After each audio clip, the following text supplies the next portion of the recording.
Assalamualaikum warahmatullahi wabarakatuh. Dalam kesempatan ini akan bagikan sebuah tutorial cara membuat satu baris menjadi dua kolom di tabel Microsoft Word. Untuk membuatnya, saya hapus dulu contoh tabelnya. Pilih menu Insert. Pilih tabel. Kita buat ukuran tabel 3x1. Kemudian kita sesuaikan ukuran tabelnya.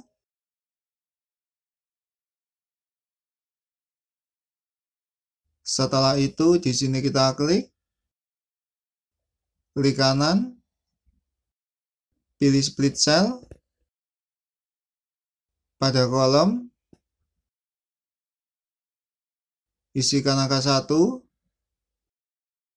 pada rows,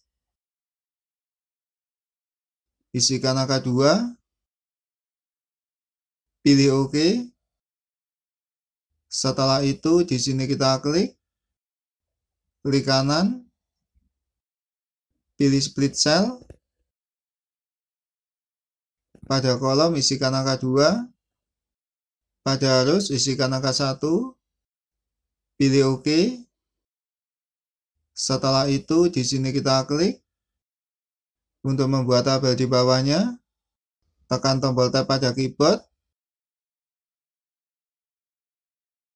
Kemudian kita tinggal isikan tulisannya.